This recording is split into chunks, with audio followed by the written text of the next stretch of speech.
Hey, this is Rich O'Neill with Elite Functional Performance here in Charlotte, North Carolina.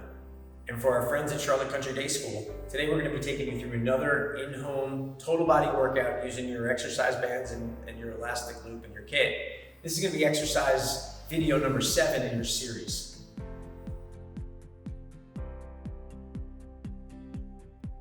Okay, so for the next one, we're going to get you up on your feet. We've got our elastic band. I'm going to loop my hands through the handles. Then I'll grab my band with an overhand grip, put a little bit of tension on that band, keep my arms straight, and then just take my arms all the way back over my head and back down to the front of my body. I'm taking my arms back on an inhale and then exhale coming back over. We're using this movement to begin moving the ball from the front of the socket in the shoulder to the back of the socket and really working some mobility deep into the shoulder capsule. We'll be moving through these for 1 to 2 minutes of continuous movement.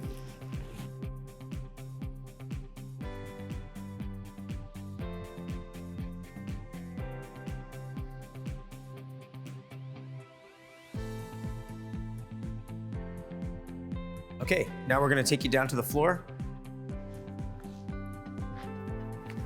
And here we're going to work on activating the glutes, the hamstrings, the muscles on the back side of the leg.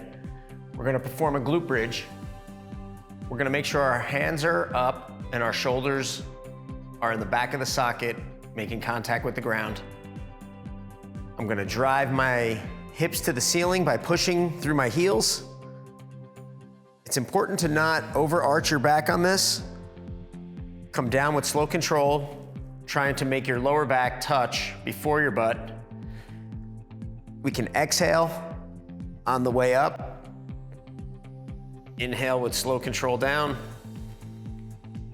When you get to the top, you want to make sure that you have a good squeeze in the butt muscles. So you can hold that at the top for a 1 count to make sure that you can feel both sides turn on. We shouldn't have very much stress in the upper spine here.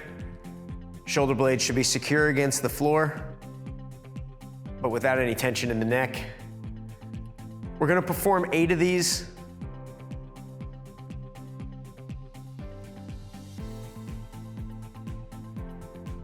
And then come up from there nice and easy. So here I've got my exercise band. I removed the handles and I'm holding the band in an underhand grip. I'm going to wrap my hands around it and then bring my arms over my head with 90-degree angle of my upper arm to my upper body. With a soft bend in the knee at hip width distance, I'm going to begin folding to the side as we perform an exercise called an overhead side bend. I'm going to return to starting position and then move to the opposite side. We're going to do 5 of these each way. The objective here is as I tilt to my right, I want to feel the left side of my body through the rib cage and the armpit, all the way down to the front side of that hip, getting a little bit lengthened, stretched. I can maximize that stretch by inhaling as I tilt to the side. So big inhale as I go to the side, hold it for a 1 count, bring it back to starting position. We don't want to get too much movement side to side here without stopping in the middle. We want to try to keep the chin out of the chest and maintain an upright spine throughout the entire exercise. All right, so for our next warm-up exercise, we're going to start with our elastic band. Toes point forward at hip width distance. I'll descend into the squat, and when I stand up from there, I'm just going to pull apart.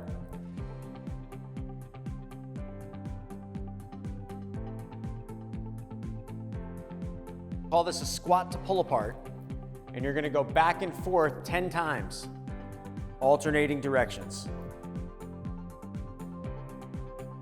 Okay, so here we are to start our work sets. We've got our high anchor band attachment. And we're going to start here. We have a neutral grip with our hands. I'm going to step back with my feet at hip width distance, toes pointed forward. From here, I'll drop down into a squat by pushing the weight back into my heels. And when I stand up, I'm gonna get my gaze to the top anchor as I pull my hands alongside my rib cage, squeezing my shoulder blades to my spine. Descend back into the next squat. Stand up to pull. We call this a squat row, and you're gonna do 10 reps. Exhale when you stand up to pull. Inhale when you squat down. Make sure when we're squatting that the heels stay down and the butt moves out behind you. That's gonna make sure the knees don't take too much shear force.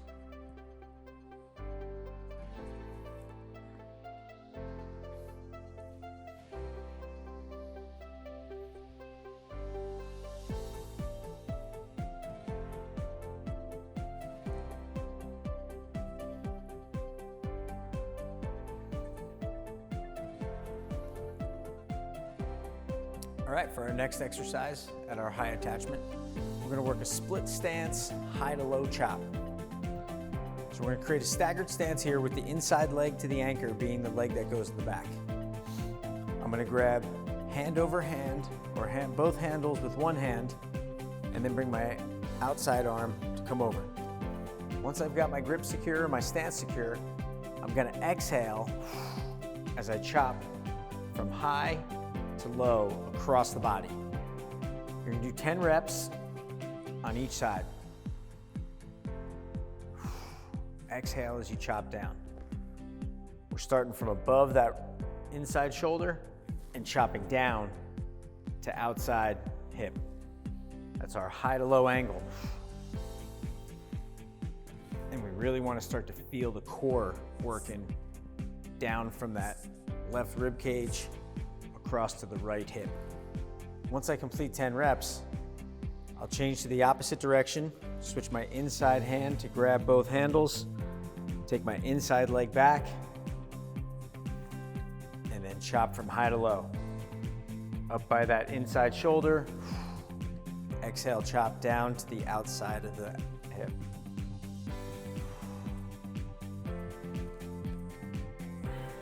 Okay, so here we are now for our mid-level attachment. Mid-level for us is going to be somewhere about waist height to rib cage height. So here I'm going to face out for my attachment and grab one handle in each hand. So from here I'm going to get my feet set up into hip width distance with my toes pointing forward. I'll get my hands into a neutral grip alongside my rib cage with my shoulder blades pinched back against my spine. On an exhale, I'm going to push my hands out and then create a circular pattern back to my starting position. Breathe out as you push. Inhale back to starting position. We call this a circular push. You're going to do 10 reps. Maintaining control through the spine and the core is crucial to not wobbling. So lock the core down. Get 10 reps with control.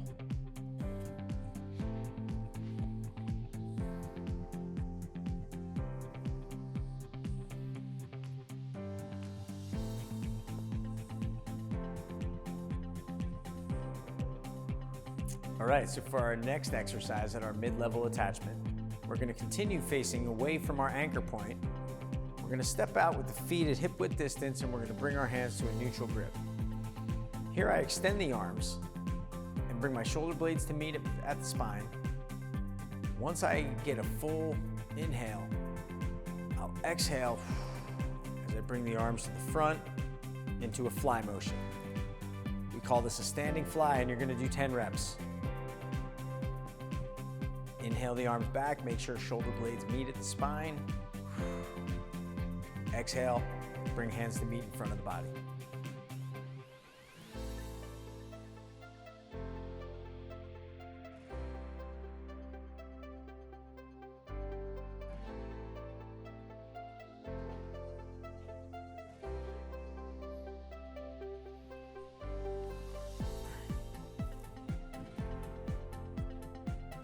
Okay, so here we are, our low attachment here. Low attachment for us is going to be somewhere between the height of the top of the sock line and just below the knee. So anywhere in that range is going to be adequate for our low attachment. Once we get the ankle cuffs secure around each foot, I'm going to clip in one side at a time. And then once I've got both legs secure, I'm going to come down to the floor. And I'm going to start with my knees under my hips and my hands under my shoulders. Once I've taken the arch out of my lower back and created a neutral spine angle, I'm going to hold my spine tight with my core and bring my left knee to my left hand on an exhale. Return to starting position and then bring right knee to right hand. Returning to starting position with control. We call this prone hip flexion, and you're going to do 10 reps on each side. Inhale when the knee comes in, exhale, return to starting position.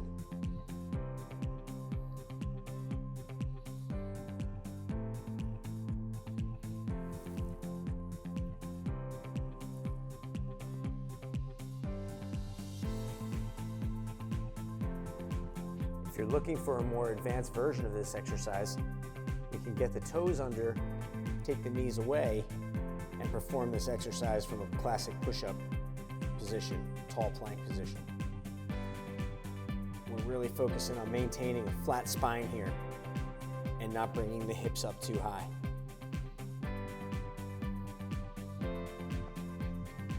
Maintain tight control with the core. Maintain a tall.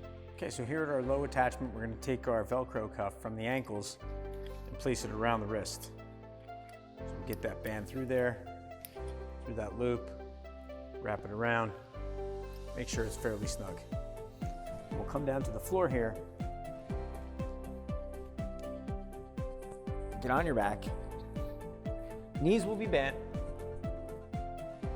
and arms will be overhead. From this position here, on an exhale, I'm going to sweep both arms down alongside my body as I bring my knees up to 90 degrees.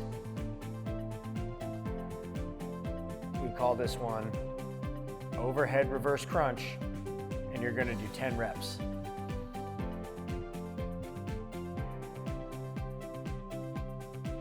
Sweep the arms down on an exhale. And inhale as the feet return to the floor.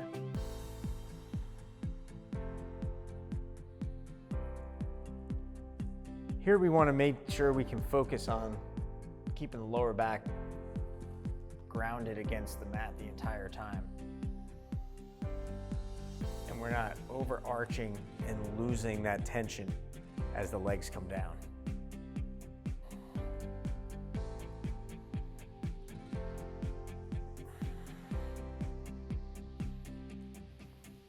Okay, so now we've got our continuous loop, and the loop is around the ankles. I've got my stick here for support. This could also be the back of a chair.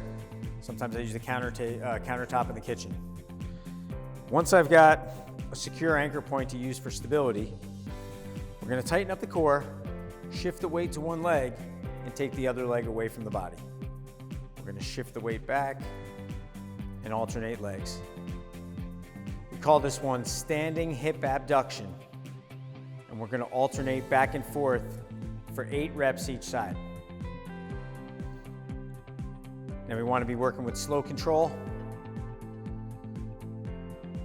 If you're looking for a more challenging version of this, we can extend the leg out, hold for a 1 count, and then come back with slow control.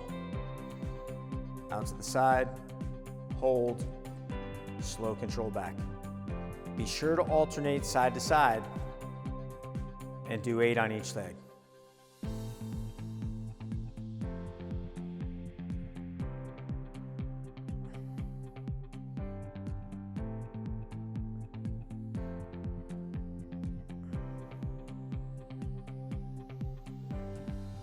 Okay, so now we have our continuous band around our wrists.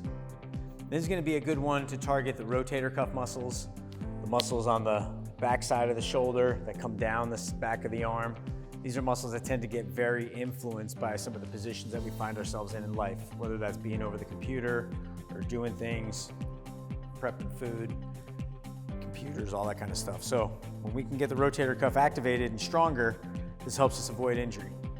So once we got the band secure around the wrist, we're gonna get the shoulders back in the socket and bring the elbows alongside the body. From this position, I'm going to move my hands out to the side on an exhale, and then bring them back to meet on an inhale.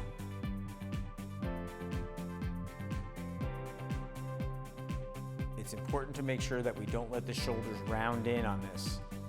So we focus on keeping our shoulder blades at the spine, and use your tummy a little bit too. Squeeze the core tight, especially when you're coming back with control.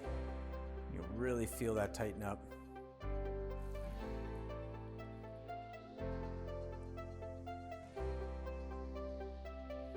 We're gonna make sure to do 10 good reps. Slow control back to center.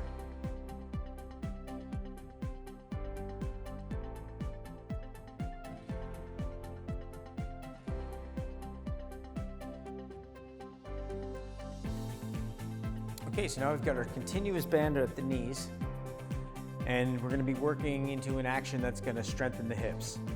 Like the first exercise where we had the band around the ankles, moving the leg out to the side, the hip area is important to give us the strength to make sure we can always get out of a chair, go up and down stairs functionally in life with no problem, and be able to pick things up off the ground with greater ease by using the hips and the glutes. So we're gonna call this one standing fire hydrant. Once I've got my secure anchor point in front, whether that's a pole, a chair, countertop, back of a couch, I'm gonna put a soft bend forward in the upper body and take one leg away with a bent knee. Once I have stability in that position, I'm just gonna pull the leg away from the midline, like a dog peeing on a fire hydrant, and come back to center with control for 8 reps. Inhale as the leg moves away, exhale back to center.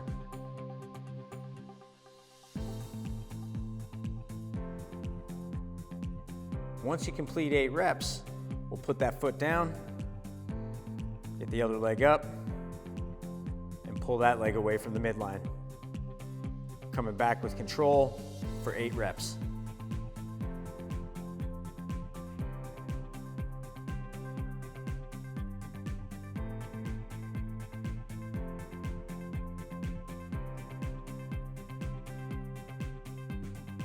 Thanks for joining us for your workout today, and be sure to look out for some more video coming your way.